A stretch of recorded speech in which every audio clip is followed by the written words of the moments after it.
Está começando. Um programa que consola, esclarece e educa. Está no ar. O que é o Espiritismo? O que é o Espiritismo? Este programa tem o oferecimento da Associação Espírita Emmanuel, localizada no bairro do Quadraque, 4, Rua 19, lote 37. Boa tarde, ouvintes do programa O que é o Espiritismo. Eu sou Raimundo Souza, na locução, contando com a colaboração de Fernando, também aqui na locução conosco. E na técnica a gente tem o João Souza e Tatiane Souza na produção musical. Hoje nós trataremos de um assunto bastante interessante, que é a mediunidade na infância e juventude. Nós trouxemos para falar conosco o nosso amigo Fábio Carvalho, que é diretor da FEMAR, Federação Espírita do Maranhão, e conferencista, já um conferencista renomado, né? Porque ele já faz conferência em todo o país. Já atravessou o Estreito dos Mosquitos, né? Já atravessou o Estreito dos Mosquitos. E a gente está com o Fábio aqui, daqui a pouco a gente vai falar com ele, mas antes eu queria dar um alô também para os nossos colaboradores do Grupo Divulgar, né? Em especial, nós temos um médium, né? Um médium nômade. Você já ouviu falar em médium nômade? Né? Nós temos o Brito, né? Ele já esteve em Imperatriz, já esteve em São Luís e agora ele está em Palmelo, né? Um alô para o nosso irmão. Palmelo lá em Goiás. Lá no Goiás. Então a gente vai primeiro aqui com a nossa mensagem, né? No nosso momento de reflexão com o tema mediunidade.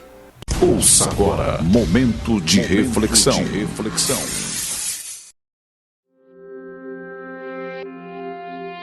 Mediunidade e você. Intuição. Exerça a faculdade da percepção clara e imediata. Mas, para ampliar-lhe a área de ação, procure alimentar bons pensamentos de maneira constante. Clarividência. Agradeça a possibilidade de ver no plano espiritual. No entanto, no esforço do dia a dia, detenha-se no lado bom das situações e das pessoas, para que os seus recursos não se comprometam com o mal. Clareaudiência. Regozije-se por escutar os desencarnados. Todavia, aprenda a ouvir no cotidiano para construir a felicidade do próximo, defendendo-se contra a queda nas armadilhas da sombra. Psicofonia. Empreste suas forças para que os espíritos falem com os homens.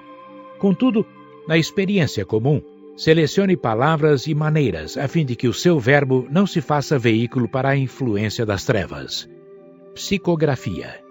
Escreva com as entidades domiciliadas fora do mundo físico, mas habitue-se a escrever em benefício da paz e da edificação dos semelhantes, impedindo que a sua própria inteligência se faça canal de perturbação.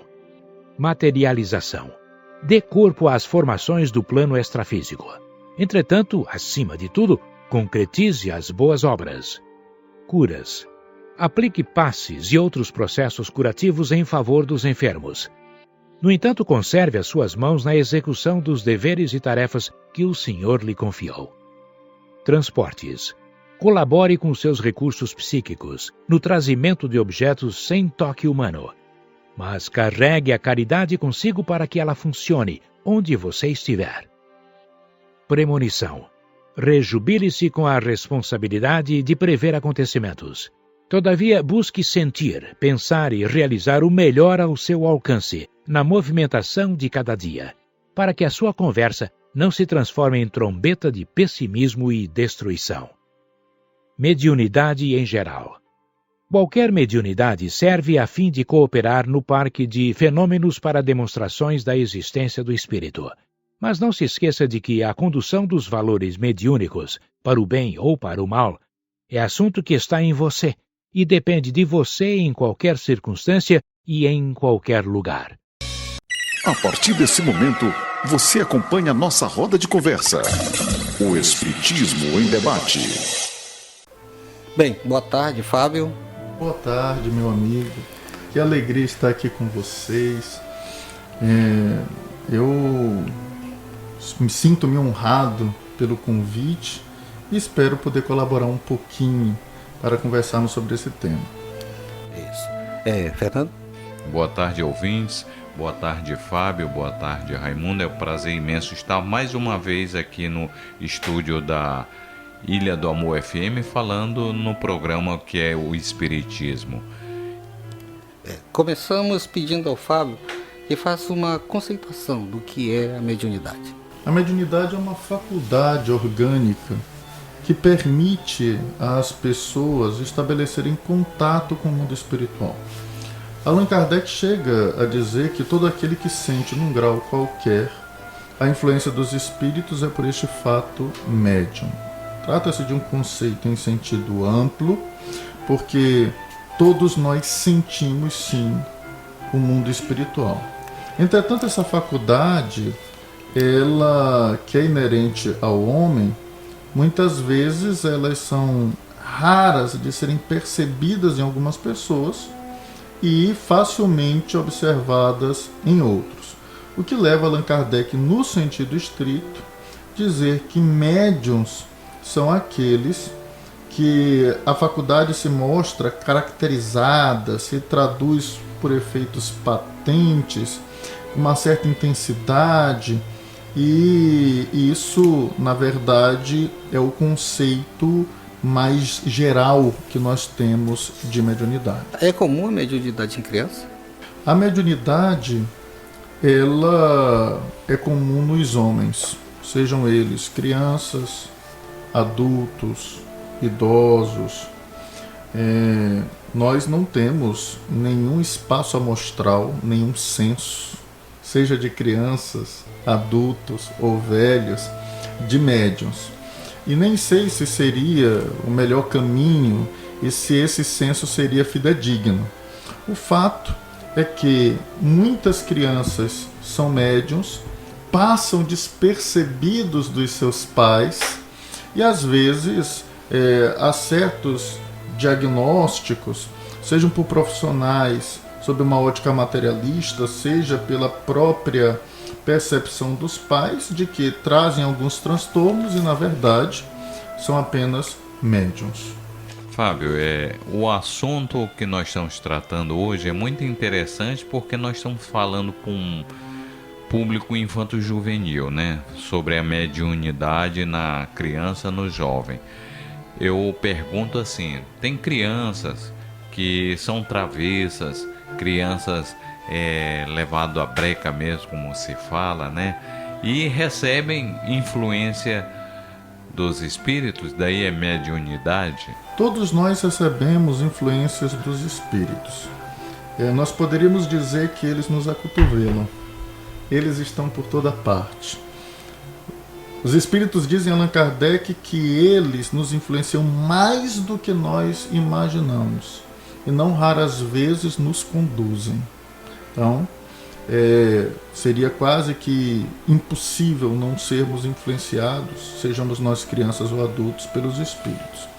Entretanto, como Allan Kardec apresenta dois conceitos de médiuns, um em sentido amplo, dizendo que todos nós o somos, e outro em sentido estrito só será médium aquele que a faculdade está bem caracterizada, se traduz por efeitos patentes, com uma certa intensidade. Como a criança, ela vive uma experiência de acordo com os teóricos da psicopedagogia, em uma determinada fase do seu mundo lúdico, essa experiência lúdica de inventar, de criar, e que não ostenta uma característica clara de mediunidade, não pode levar à classificação, pelo menos sob uma ótica científica, de que ela é médium ou não. Isso pode até se apresentar mais tarde, mas nós não poderíamos, apenas por algumas falas, defini-la como médium, sem contrariar a orientação do próprio codificador. Certo, e como hoje nós vemos que toda a família tem aquelas manifestações em algum dos membros daquela família, né? Como detectar um médium numa família onde ninguém tem conhecimento espírita da doutrina? Fica mais difícil ou é normal isso? Nem sempre é fácil identificar quem é médium.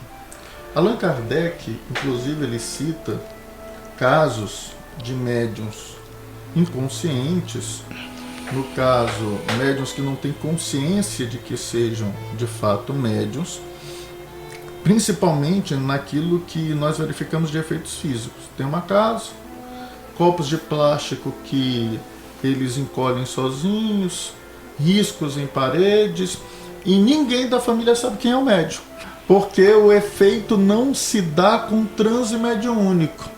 Ele doa com facilidade os fluidos, mas é difícil às vezes identificar, deixa eu ver quem de nós é o médium. A gente teria que fazer aí um trabalho de retira um, coloca outro, até muitas vezes identificar isso.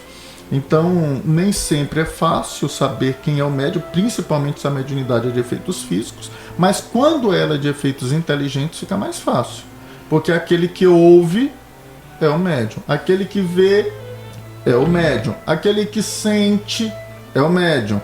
Então fica mais fácil de você identificar. Então vai depender do tipo de mediunidade.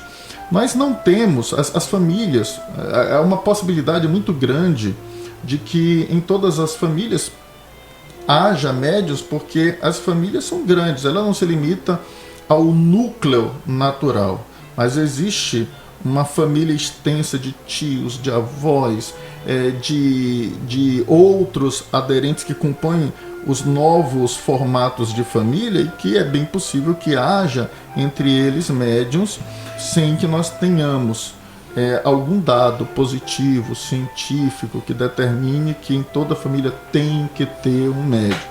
É possível que no seu núcleo pequeno, que é só você e o seu esposo, talvez não tenham, né? Mas se você buscar a família extensa, é possível que encontre, ainda que um parente distante, a mediunidade. Fábio, é possível ter uma criança médium de efeitos físicos numa residência? Claro, claro. E o exemplo clássico que nós temos é das irmãs Fox. As irmãs Fox eram crianças de 12, 13 anos de idade, eram médiuns de efeitos físicos que facultaram o espírito Charles Hosman a se comunicar por meio de pancadas no condado de Hydesville. Eram crianças. E Allan Kardec cita vários outros casos de crianças médiuns de efeitos físicos na Revista Espírita. Eu te pergunto porque uma vez eu tive conhecimento, né, de uma família que os efeitos começaram a partir do nascimento de uma criança, né? As coisas começaram, panelas começaram a bater na cozinha, o fogo do fogão começou a acender sozinho. Isso é mediunidade de efeito físico? Pode ser. Como Allan Kardec era um homem de fato positivo, ele buscava primeiro afastar todas as explicações que transcendiam as leis físicas, para então partir para as leis que estabelecem as relações entre o mundo espiritual e o mundo material.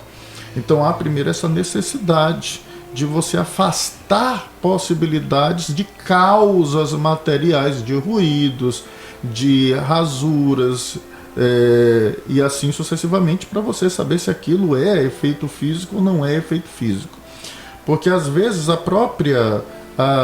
próprio fascínio pelo efeito pode levar a pessoa precipitadamente a dizer assim: olha, tem uma mediunidade de efeito físico em casa tal, porque eu vi o copo cair. Não sei se a janela estava aberta, não sei se aquilo estava inclinado, e assim sucessivamente.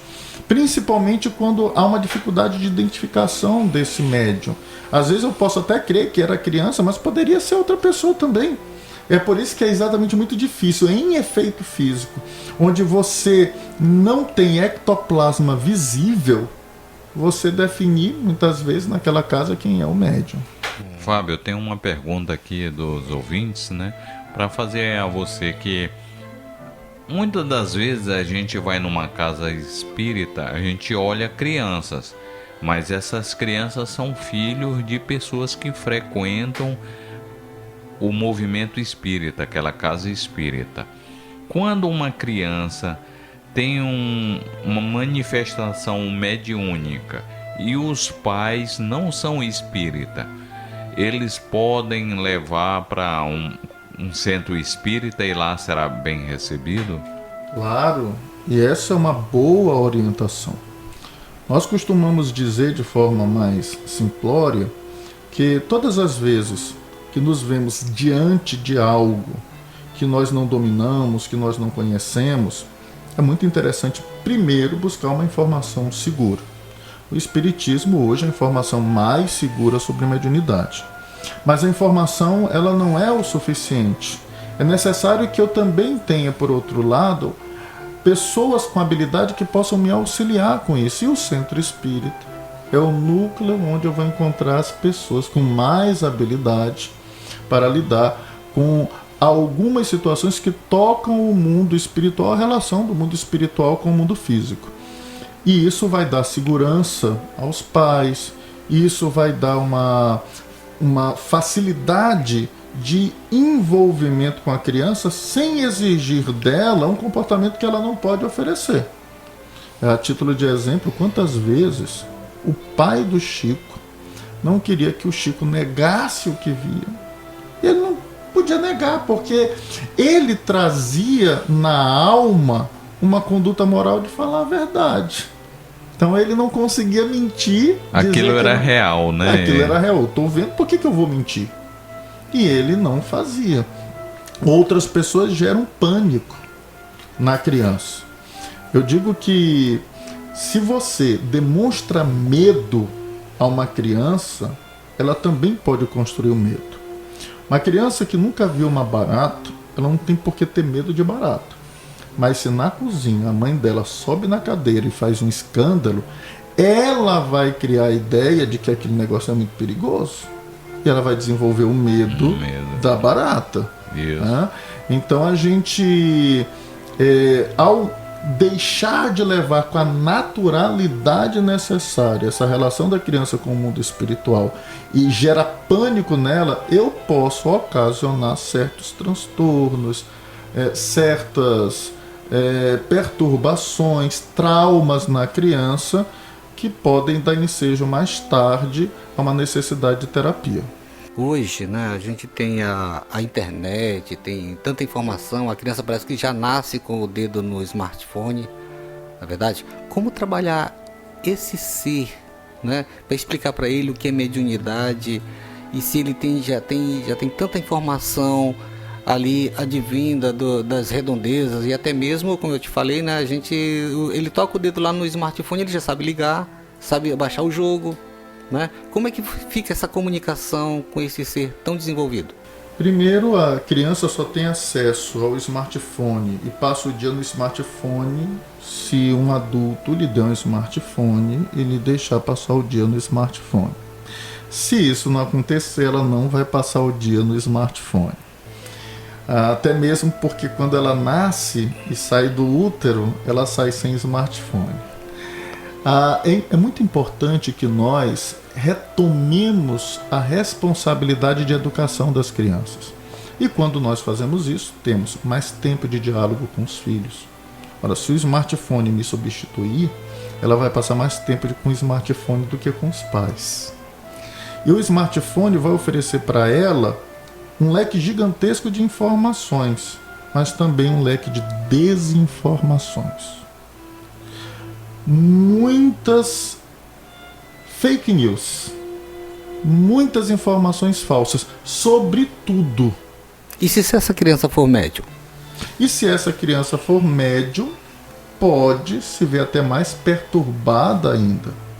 Porque com esse contato com o mundo virtual, sem a orientação de um adulto responsável, ela pode, a partir do que vê, atrair espíritos que vão estar interessados naquilo que ela está vendo.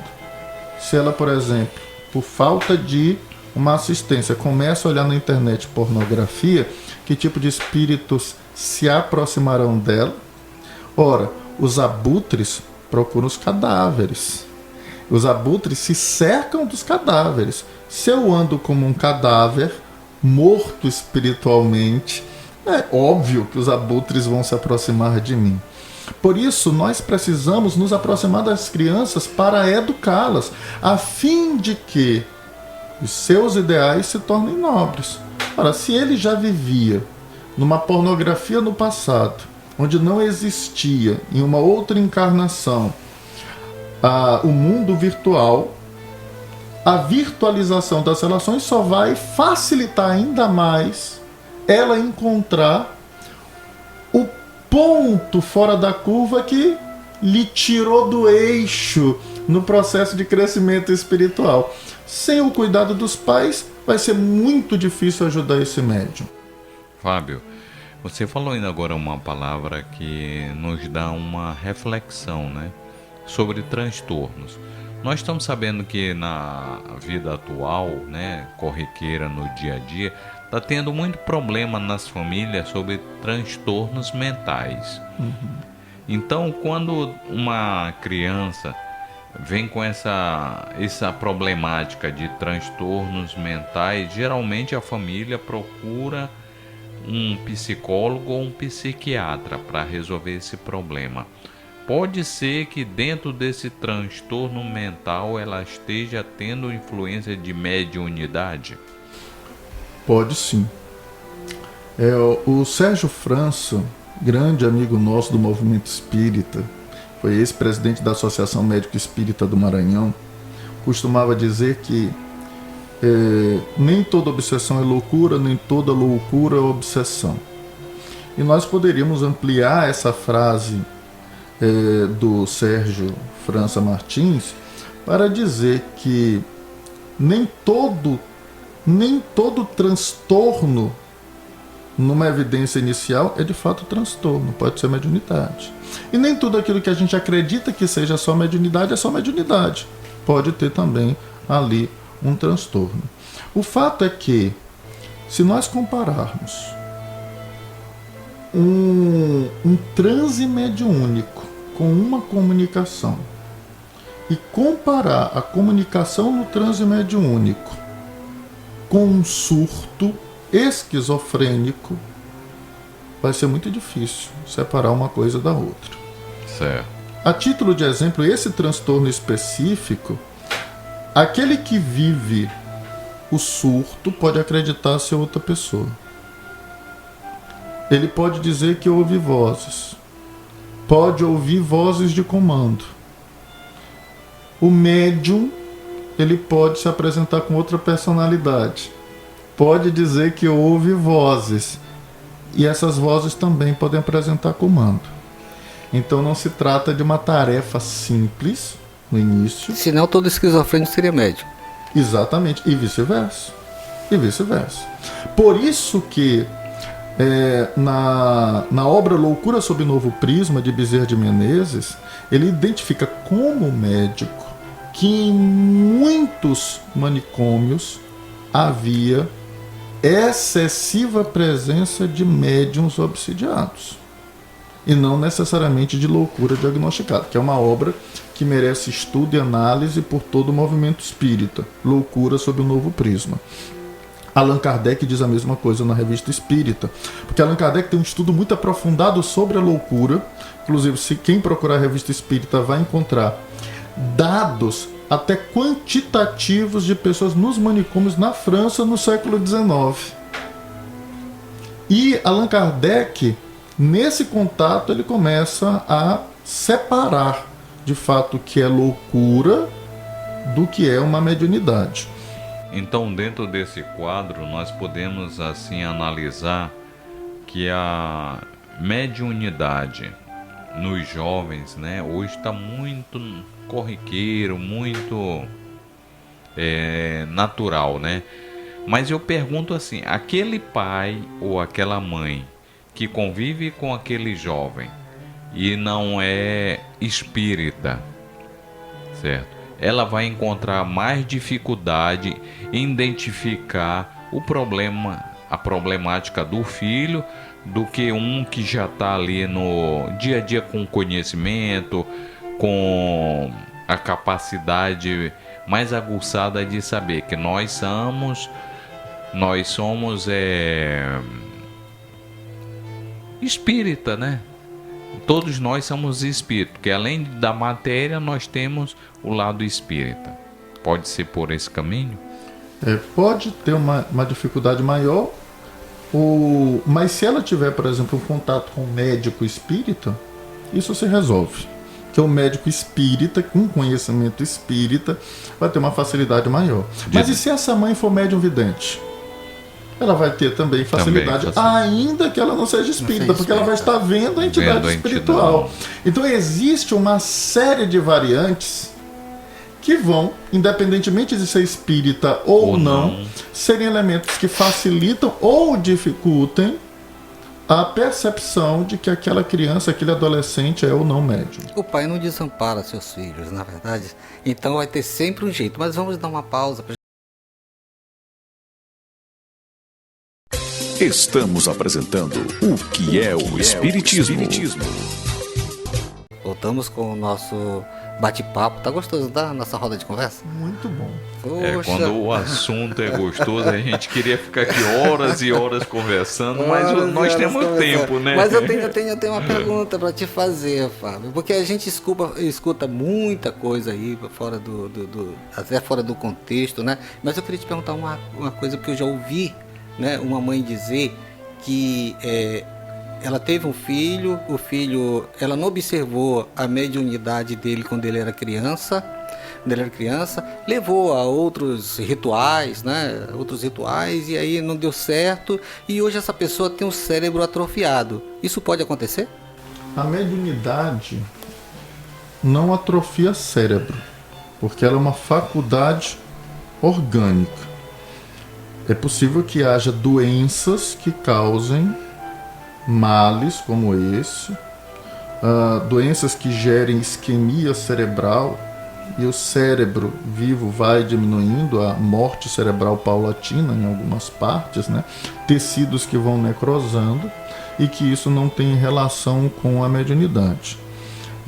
Imaginar que a mediunidade pudesse atrofiar um músculo cerebral seria imaginar que um médium de psicografia poderia ter o braço atrofiado também, e a atrofia iria diminuir inclusive o tamanho do braço. Então, como a mediunidade é uma relação do mundo espiritual com o mundo físico, ela por si só não vai causar nenhum dano àquela pessoa. Isso não quer dizer que o exercício de uma faculdade não possa trazer prejuízos. O exercício de qualquer faculdade pode trazer prejuízos em razão do excesso, em razão da má conduta, de diversas situações e que não estejam ligadas necessariamente à faculdade em si. Eu conheço, por exemplo, determinadas bailarinas que hoje as unhas não crescem mais porque quebrou muitas vezes, houve problemas, o excesso de ficar na ponta do pé e assim sucessivamente. Outros danos que você vai encontrar no corpo físico, que não é culpa necessariamente da dança, mas de alguns excessos e assim sucessivamente. Mas não necessariamente no músculo. Como o cérebro ele está profundamente ligado com os demais órgãos do corpo, e aí a gente tem aí o tronco cerebral, que recebe impressões diretas do sistema límbico e podem gerar alterações em frequência cardíaca, na frequência respiratória. Obviamente, a mediunidade em desalinho, em desequilíbrio, ela pode, a longo prazo, afetar o organismo. E o nosso querido Emmanuel faz essa comparação na obra O Consolador, dizendo o seguinte: se você é um pianista, tem um piano, e você entrega o piano para um irresponsável, e esse irresponsável quebra as cordas do piano, destrói as teclas do piano, quando for devolvido ao dono do piano, o pianista, ele não vai conseguir tocar. Então imaginemos que o pianista seja o espírito e o piano seja o corpo. Se você entrega o corpo a irresponsáveis do mundo espiritual, é possível que a longo prazo eu tenha danificações, e aí eu tenha prejuízos no sistema endócrino, prejuízos no sistema imunológico, e que podem ser reversíveis ou não, podem ser até irreversíveis. Daí a necessidade de nós buscarmos o equilíbrio mental para não entregarmos a nossa casa mental a qualquer um. Fábio, como nós já sabemos, né? Tanto o Chico Xavier como o Divaldo Franco, desde crianças tiveram visões, conversaram com espíritos. É fácil. Mas para seu José, Dona Maria, que mora lá no interiorzinho, são agricultores, quando ouvem relato de um filho seu dizendo que está falando com a avó, com o avô ou com o tio que já desencarnou, é mais dificultoso para aquela família aceitar o que podemos dizer, essa manifestação mediúnica, não é isso? Uhum. Nessas situações, é interessante uma investigação para você poder afirmar alguma coisa. Se ele diz que está conversando com a avó, o que é que a tua avó diz? Se eu conheço a avó, eu tenho uma ideia de alguns fatos importantes que podem identificar se é a avó ou se não é a avó. E esse olhar, esse princípio de ciência é que facilita a identificação. Agora, se você não tem elementos, se você está num campo da penumbra, o princípio da ciência te leva a não afirmar algo onde os critérios de certeza, de verdade, não estão reunidos. Então eu posso desconfiar que o Raimundo seja médium, porque ele disse que ouve isso, ouve aquilo, nunca me diz o que é que ele ouviu ou o que é que ele viu. Eu não tenho critérios para dizer se ele é médium ou se ele não é médium. Eu não tenho critérios. Eu não tenho princípios de ciência que me levem a essa verdade, a essa certeza. Eu não estou dizendo que ele não é. Então a ciência trabalha nisso. Imagina, por exemplo, que eu encontre um mundo muito parecido com a Terra. E eu digo o seguinte, olha, nós não encontramos nenhuma vida nesse mundo, porque essa distância não tem como a gente identificar. Mas é possível que haja vida. A ciência não pode dar certeza se ela não tem nenhum critério que defina se há ou não vida ali. Então ela vai trabalhar na conjectura, na possibilidade. É possível que haja vida. Então é possível que ele seja médium. É o que eu posso afirmar. Eu não posso ter a certeza porque eu não tenho critérios de certeza. Mas eu pergunto assim, no caso que a gente sabe que tem pessoas que são médium desde criança, olham, escutam, mas fazem os relatos para os pais. Porém, os pais frequentam uma religião diferente do espiritismo, ou então são semi-analfabeto, analfabeto, não tem comprovação nada científico, não entende que isso é uma manifestação. Como lidar com esta situação? Da forma mais natural possível. Uma coisa importante é que é identificar que a inteligência ela independe de estudo acadêmico. José Saramago, quando ele recebeu o prêmio Nobel de Literatura, ele falou que a pessoa mais inteligente que ele conhecia era analfabeto. Ele se referia à própria avó. E nós temos pessoas inteligentíssimas que não tiveram apenas a oportunidade nessa encarnação de estudar. E quando a gente leva com naturalidade, e é muito mais fácil levar com naturalidade para o homem do campo, para a pessoa simples que não está envolvida com tanta fake news, ela vai chegar para você sem precisar provar coisa alguma e dizer assim, olha, os espíritos existem. Como é que você sabe? Eu ouço e vejo. Para ela isso é suficiente. Um índio, por exemplo, não foi às cátedras estudar física e ele consegue pegar uma lança e pescar um peixe. Mas se ele jogar essa lança onde ele pensa que o peixe está, onde ele está vendo, ele não vai acertar o peixe, por causa das leis de refração e reflexão da luz. Mas ninguém ensinou isso para ele.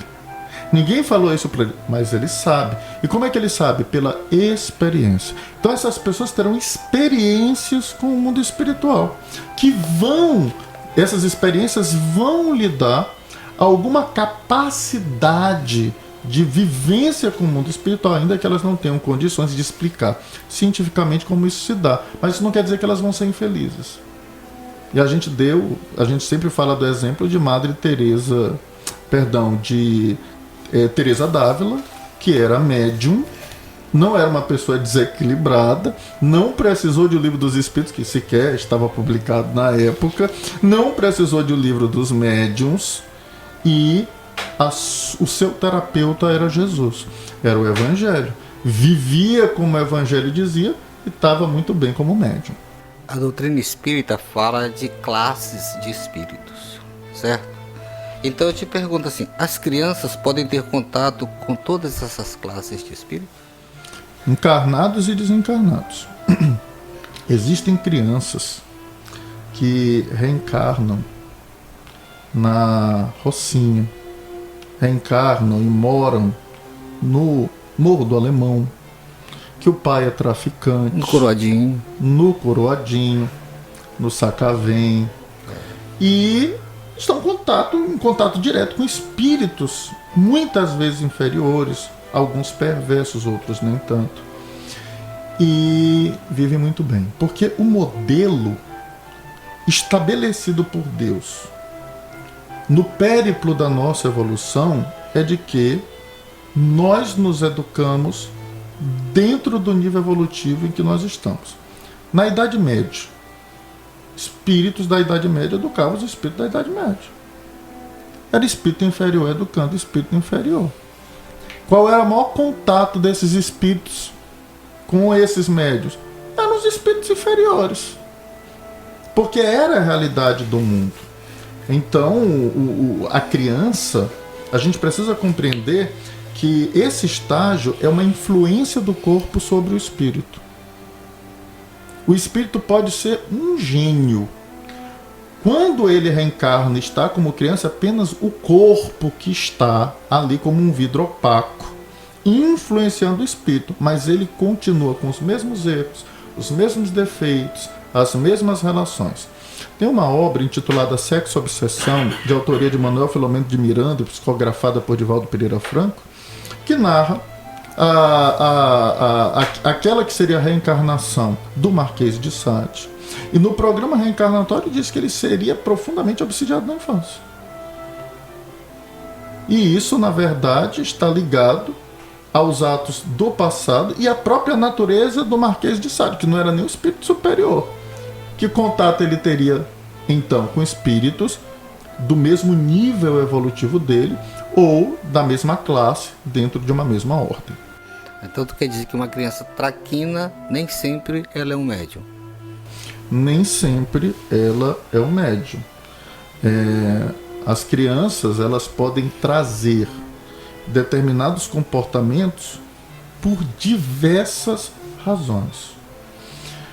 Quem lida, por exemplo, com crianças que vivem em lares com violência doméstica, crianças que os pais são alcoólatras, crianças que os pais são ausentes, elas podem apresentar comportamentos que vão desde a traquinagem até estados mesmo depressivos.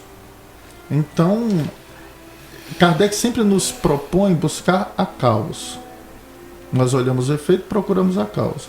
Dois efeitos podem ser iguais, mas as causas podem ser diferentes. Raimundo e Fernando podem estar com febre e de repente a causa não é a mesma. Um pode estar com uma infecção no dente, na boca, e o outro pode estar gripado. Então, olhar crianças com o mesmo comportamento é efeito. As causas podem ser diferentes.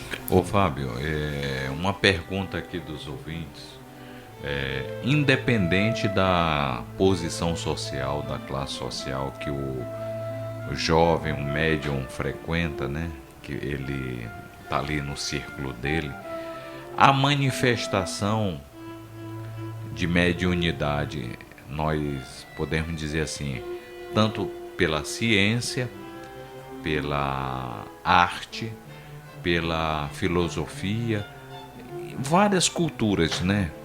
É isso que pode ter, independente se é rico ou pobre, mas que existe em vários segmentos essa manifestação. Sim, como qualquer outra faculdade.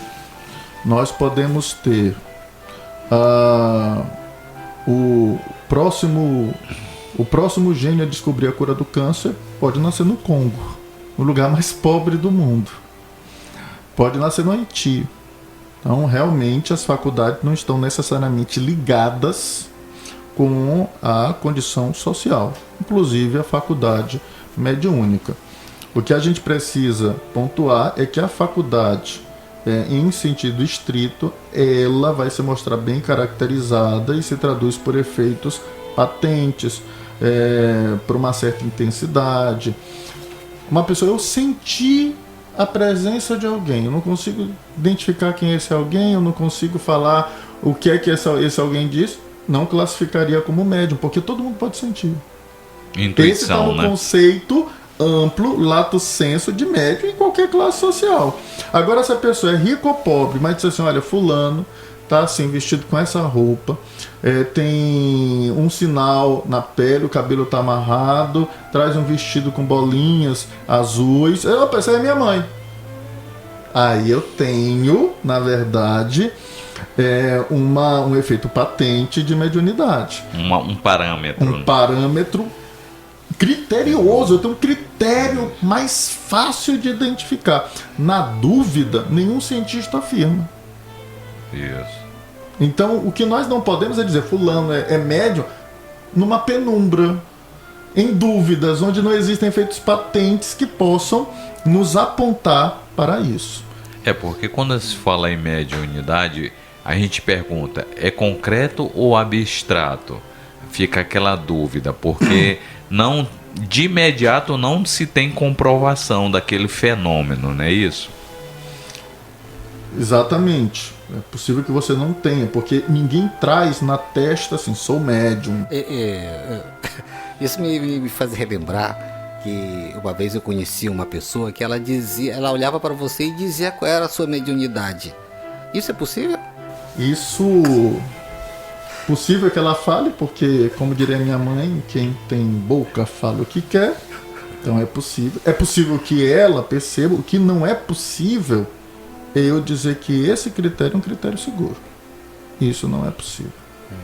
Porque aí eu fugiria dos critérios racionais propostos por Allan Kardec. Mas ela pode falar o que quer. A crença pode ser até igual ao conhecimento. A gente não pode viver apenas da crença sem buscar métodos, sem buscar critérios de identificação, de saber, de conhecimento. Porque senão a doutrina deixa de ser racional e ela vai passar a ser mítica, mitológica, mística. Ela vai passar a ser sobrenatural de fato, maravilhosa, e não vai ter critérios lógicos, racionais para identificarmos as coisas. Fábio, falando sobre intuição, nós sabemos que é uma coisa muito forte na mãe da gente, que tem intuição. Quando a gente vai sair, vem aquele não vai porque pode acontecer isso, aquilo é uma intuição. Isso é uma manifestação mediúnica? Trazendo para o nosso assunto, né, que é a mediunidade na criança, na juventude, a criança percebe quando a gente está próximo de ir para o trabalho. Os pais estão sempre próximos de ir para o trabalho, e a criança já percebe e já começa a se agarrar ali nas pernas, chorar, né? Isso essa é uma intuição? Allan Kardec trabalha esse termo intuição em dois sentidos.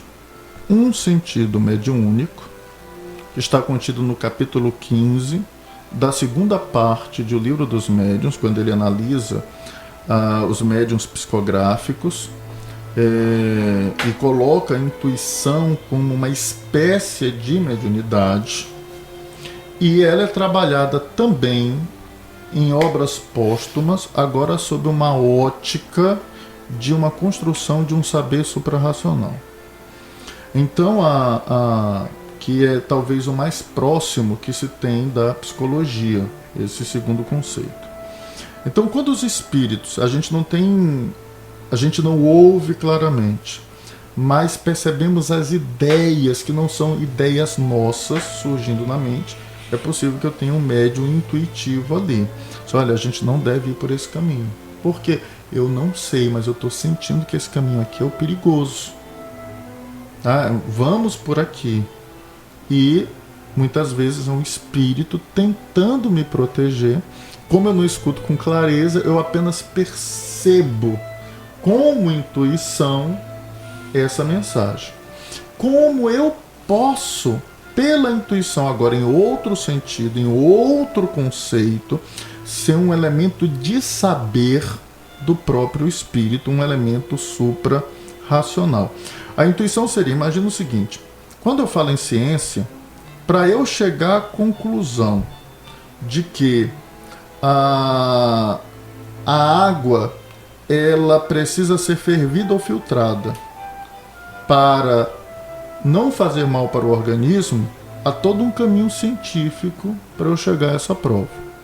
O que seria a intuição nesse aspecto? Eu faria uma linha reta até esse saber. Eu não passaria pelos processos de conhecimento.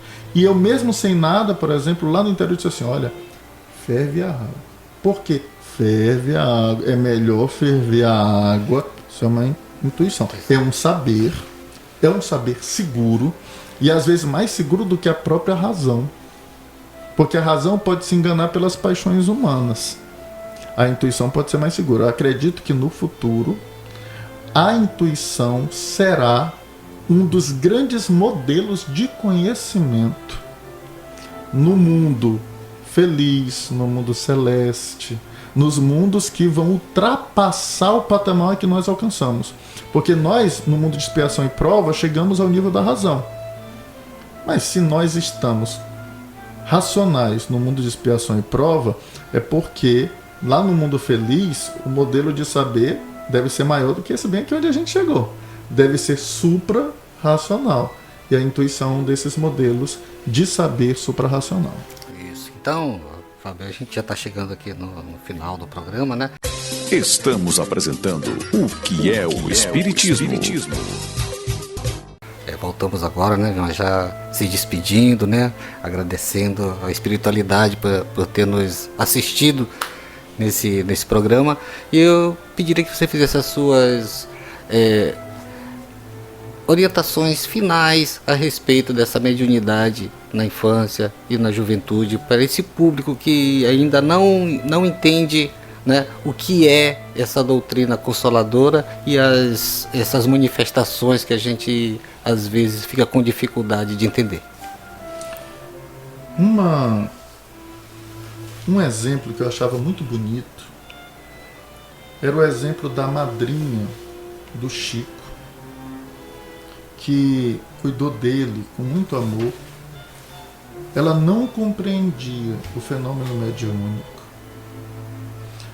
dava credibilidade nas palavras do Chico, não fazia com que aquela criança acreditasse que ele era um mentiroso ou que não era merecedor de confiança de ninguém, mas lhe recomendava a prece, a oração, a postura proba, correta, nobre, ética, moral, mesmo sem saber, mesmo sem conhecer. E essa condução, essa educação da criança e do adolescente, independentemente dele ser médio ou não, é fundamental para que ele seja uma pessoa feliz mais tarde. Um adulto feliz. Não existe um modelo de pedagogia para médiuns e outro para não médiuns. O modelo educacional é o mesmo. E o que as nossas crianças, médiuns ou não, precisam é ser educadas. Eduque uma criança hoje médium, ela vai ser um médium educado amanhã. Eduque uma criança que não é médium hoje, vai ser um adulto não médium amanhã. Então o que nós precisamos para o mundo de amanhã é educar as nossas crianças. Porque se nós nos perguntamos que mundo deixaremos a elas, nós também precisamos nos perguntar que crianças nós deixaremos ao mundo. Acompanhe agora o quadro Minha Casa Espírita. Conheça um pouco mais sobre as atividades desenvolvidas pelos Centros Espíritas do Maranhão. Isso, Fábio. A gente, como eu te falei, a gente está chegando aqui no finalzinho do programa, mas nós temos um momento que é a nossa casa espírita. Como você é de todas as casas espíritas por estar na federação, me fala dos programas, dos acontecimentos, programação dentro da Federação Espírita no estado do Maranhão. Nós estamos com intenso trabalho na federação. Nós teremos agora no período da Quaresma, que é um momento para as famílias, para aqueles que querem conhecer um pouco mais o Espiritismo, um momento de confraternização, com a presença de companheiros de fora, exemplo do Jorge Elahá, que tem um profundo estudo do hebraico, acho que já alcançou o status de rabino entre os judeus, é o nosso rabino espírita, e vai fazer um diálogo profundo sobre o Velho Testamento, sobre as tradições judaicas. Nós teremos aí a presença da filha do nosso querido e estimado José Herculano Pires, que foi um grande filósofo do movimento espírita, e a sua filha segue os passos do pai. Então nós temos a Quaresma, nós temos o 5º Congresso Brasileiro de Espiritismo, edição Nordeste, acontecendo nos dias de 18 a 21 de abril de 2020 na cidade de Salvador.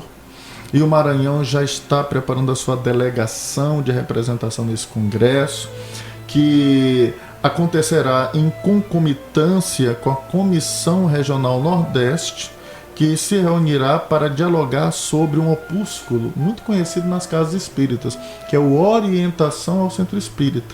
Documento esse importante que precisa ser atualizado, e aí as federativas, as delegações de todo o Nordeste estarão reunidas também nesse período de 18 a 19 de abril para aprovar esse documento.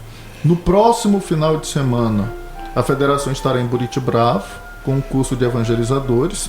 No último final de semana do mês estaremos aqui, a equipe toda, discutindo o planejamento estratégico da federação, que é aplicado junto com as casas espíritas, com a presença do amigo Versiani de Brasília. Então, como se vê, nós temos uma vasta e intensa programação só nesse primeiro semestre, sem contar, obviamente, os outros meses, porque o tempo nos impede de minuciar, de pormenorizar toda essa agenda.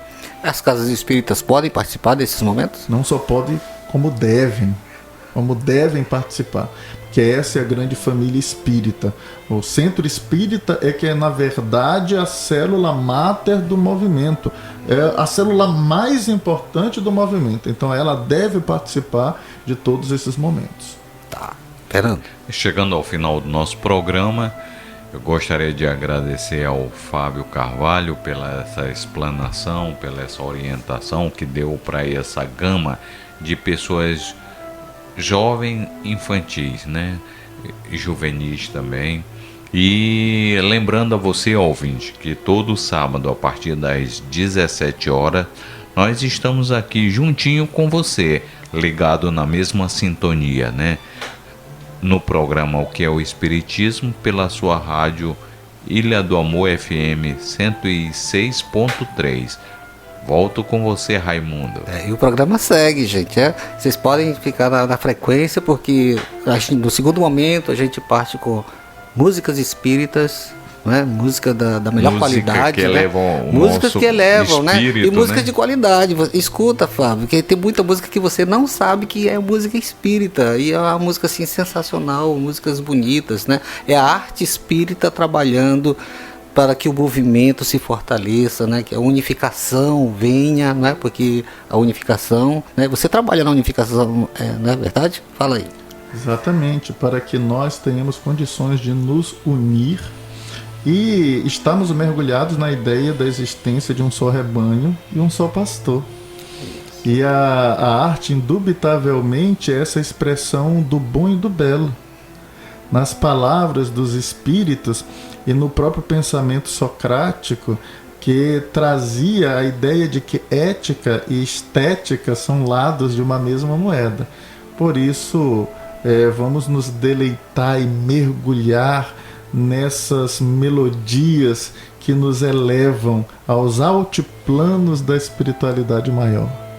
Nada mais a declarar, gente. Muito obrigado e até o próximo sábado. É isso aí, fique com a gente, não saia daí. Nós voltamos já já com muita música para você.